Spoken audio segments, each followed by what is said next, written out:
दोस्तों आज हम जिस व्यक्ति की कहानी बताने जा रहे हैं उसका नाम है विक्रम, जो कि जिला मेरठ उत्तर प्रदेश का रहने वाला है। विक्रम वैसे तो एक डॉक्टर है और उसे अक्सर अपने काम के सिलसिले में अस्पतालों और बाहर जाना पड़ता है। वैसे तो वो भूत प्रेत जैसी चीजों में विश्वास नहीं करता था, लेकिन उसके साथ जब ऐसी घटना घटित हुई तो वो इन सारी चीजों पे बहुत ज्यादा विश्वास करने लगा।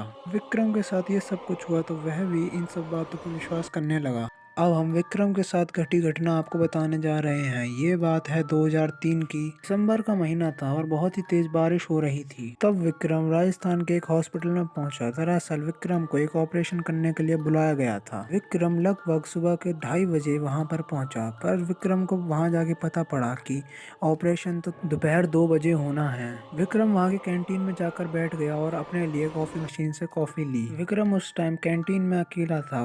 वहां पर उस टाइम कैंटीन में कोई भी आदमी मौजूद नहीं था। विक्रम वहां जाके चेयर पर बैठ गया। कुछ लगभग 3 ही बजे होंगे, तभी उसको अपने पीछे से किसी के होने की सरसराहट की आवाज आई। उसने पीछे मुड़कर देखा तो वहां पर कोई नहीं था। उसने अपना ध्यान फिर से कॉफी की तरफ किया और तभी उसके बालों में किसी ने जोर से फूंक मारी। वो तुरंत अपनी सीट से खड़ा हो गया और एकदम डर के इधर उधर देखने लगा। विक्रम को वहां पर कोई नहीं दिखा। ये विक्रम का इल्यूजन था या फिर कोई साया था। विक्रम तुरंत ही अटेंडेंट के पास गया और उसे ये सारी घटना बताई। अटेंडेंट ने उसकी किसी भी बात का भरोसा नहीं किया। वो कहने लगा कि सर, हवा चल रही है, इस बात से आपको वहम हुआ है। विक्रम ने सोचा कि वो शायद ठीक ही कह रहा है, क्योंकि आज हवा भी बहुत तेज चल रही है। उसने सोचा कि कुछ देर सो लिया जाए और वो सोने चला गया। विक्रम के लेटने के कुछ देर बाद उसको किसी की पायल की आवाज सुनाई देने लगी। उसने उठकर देखना चाहा कि वहाँ कौन है, लेकिन लाइट ना आने के कारण वो कुछ नहीं देख पाया। लेकिन उसके कानों तक वो आवाज साफ साफ सुनाई दे रही थी। विक्रम तुरंत ही घबराता हुआ बाहर की ओर दौड़ते हुए गया और बाहर का नजारा देखते ही उसके पैरों तले जमीन खिसक गई, क्योंकि वो पूरा का पूरा अस्पताल एक खंडर में तब्दील हो चुका था। वो डर के मारे वहाँ से बाहर निकलने का रास्ता ढूंढने लगा और उसको बाहर जाने का रास्ता नहीं मिला। तभी तुरंत उसको कुछ लोगों की आवाज सुनाई दी, तो उसकी थोड़ी जान में जान आई कि वो अकेला नहीं है। वो आवाज का पीछा करते हुए फर्स्ट फ्लोर पे जा पहुंचा। उसने सुना कि उस फर्स्ट फ्लोर के तीसरे रूम से बहुत सारे लोगों की आवाजें आ रही हैं। रूम में लगभग 20 से 25 लोग बात कर रहे थे। जैसे ही विक्रम उस रूम में दाखिल हुआ, वो लोग अचानक से शांत हो गए और विक्रम की तरफ देखने लगे।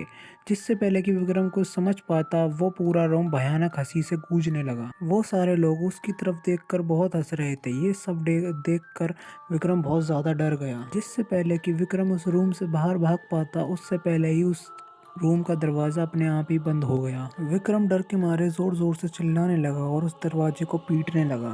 विक्रम ने जैसे ही उन सभी लोगों को मुड़कर देखा, वो सभी लोग विक्रम के बहुत ही पास खड़े थे। फिर अचानक दरवाजा खुला और विक्रम गिरते पड़ते उस रूम से बाहर निकला। तभी उसने पाया कि दरवाजा खोलने वाला एक बहुत बूढ़ा आदमी था। विक्रम उस बूढ़े आदमी के पैर पकड़ के कहने लगा कि मुझे बचाओ, ये लोग मुझे मार देंगे। तो वो बूढ़ा आदमी बोला कि बेटा, यहाँ तो कोई नहीं है। विक्रम ने मुड़ के उस रूम में झांका तो उसने देखा कि उस रूम में लाइट जली हुई थी और रूम के अंदर कोई नहीं था और वो पूरा का पूरा खंडर हॉस्पिटल में दोबारा से तब्दील हो चुका था। विक्रम ने वो सारी की सारी कहानी उस बूढ़े व्यक्ति को बताई। फिर उस बूढ़े व्यक्ति ने कहा कि ये तुमने सब सही ही देखा था। यहाँ पर एक अस्पताल बनने से पहले एक कब्रिस्तान हुआ करता था। कब्रिस्तान को ही तोड़कर इस अस्पताल को बनाया गया है, इसलिए यहाँ पर बहुत सारे लोगों को ये आवाजें सुनाई देती हैं। तब विक्रम तुरंत वहाँ से निकला और वो आज तक इस रात को भूल नहीं पाया है। दोस्तों, आपको ये कहानी कैसी लगी कमेंट्स में बताना मत भूलना और हमारे चैनल को लाइक, शेयर एंड सब्सक्राइब करें। तब तक के लिए गुड बाय।